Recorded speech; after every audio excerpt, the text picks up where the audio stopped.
Hey witches, I'm AD and welcome back to my channel. Runes are one of my favorite subjects and I actually made a video about them a couple years ago, but I decided to revamp this subject and give you guys much more information than I ever have. There are so many different ways to use the runes I never really see mentioned in other videos, so I'm really excited to be able to share those with you guys as well. I want to add a little bit of a disclaimer though. I had a lot of negative reactions to my having videos on the runes and initially made me really sad and made me take down the videos that I had. But now I want to explain to you guys that if you have an issue with me making these videos, creating these videos, then you can always watch others on the subject, but just know that you probably won't get as much information from them as I'll give to you. I love learning about ancient symbols and I want to be able to share all of the knowledge that I've gained with you guys, so that's why I create these videos.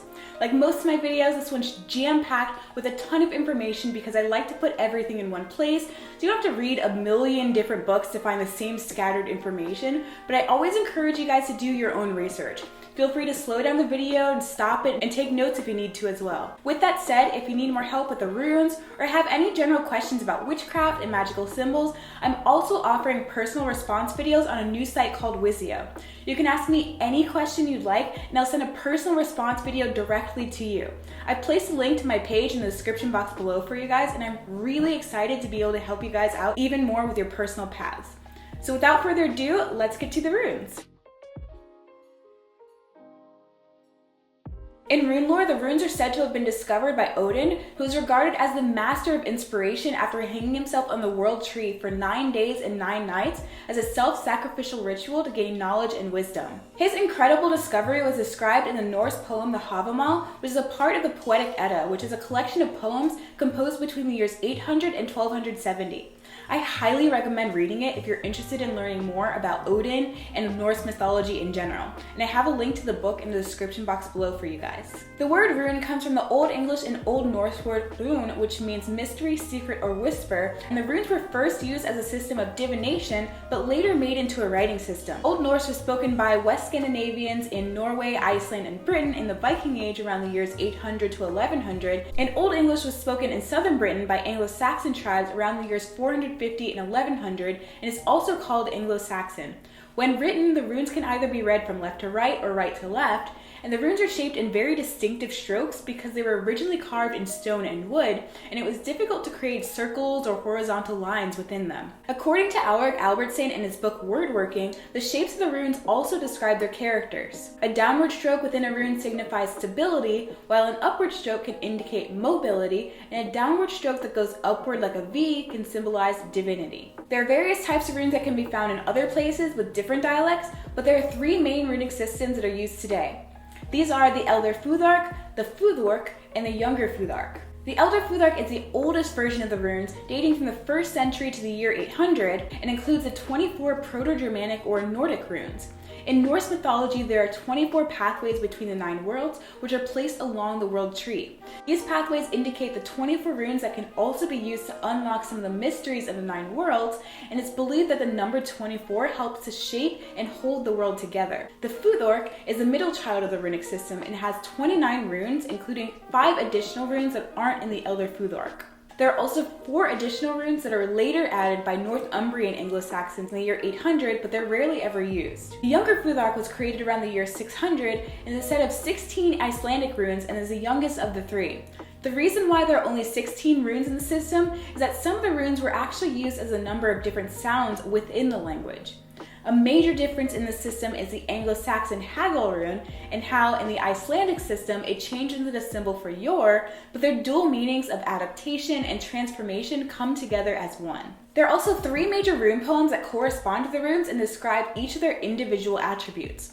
These can be referenced to help with the understanding of the deeper meaning of the runes and can also be used in spellwork to empower them. The Anglo-Saxon Old English rune poem possibly dates back to the late 8th century or early 9th century and it lists the 29 Futhorc runes.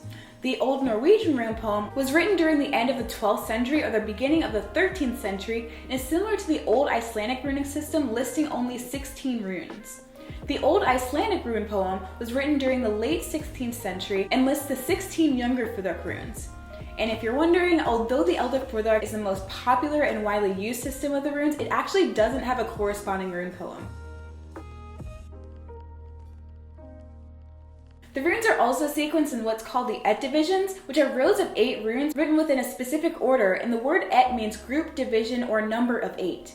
Each of the 3 main runic systems has a set of their own divisions and can be differentiated by the first 5 letters which spell out the word Futhorc or Futhark in the runes. These words were also derived from the fixed order in which they appeared in the Et divisions, and the divisions symbolize a rune master's path to enlightenment through the lessons of each of the runes in the system, as each rune has a symbolic meaning which represents a fundamental aspect of reality. By using the Et divisions, you can also create runic codes by using their numbered variations.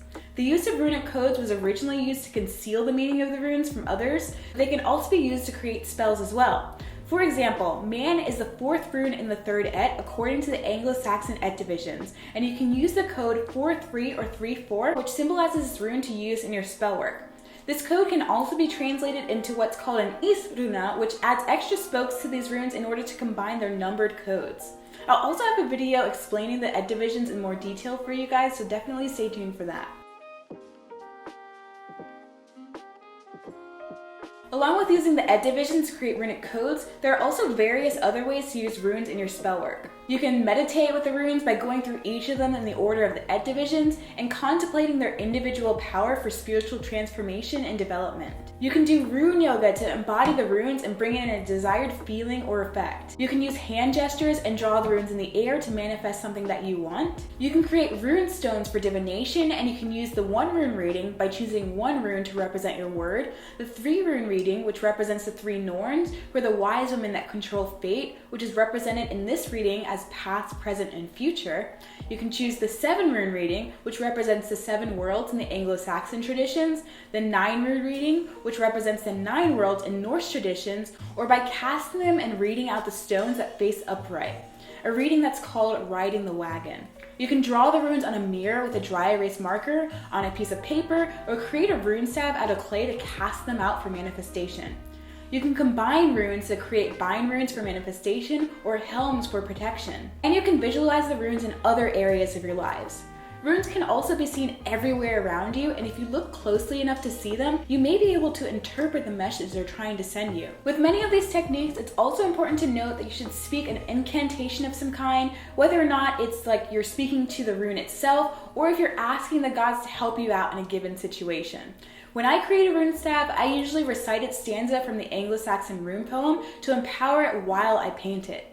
The act of speaking an incantation is called galdur, which is an Old English word that relates to sound or voice magic and also represents spells which can be sung and general words of empowerment. The mystery of the runes in life and divination also are interrelated with your own personal word and orle. The Old English word word is loosely translated as your fate or destiny and represents the events from your past, which include your past lives, that shape your present. It's the way that your life has unfolded and continues to unfold, and the decisions that you make that give you the power to control your own word. Your orle, which means that which is laid out, is also loosely translated as fate or destiny, but it's actually the events in the past that has shaped who you are as a person today. So that's all I have for you guys today. I hope this helped in your runic journeys. Let me know in the comments below if you want more videos on the runes, and I'll see you guys next time.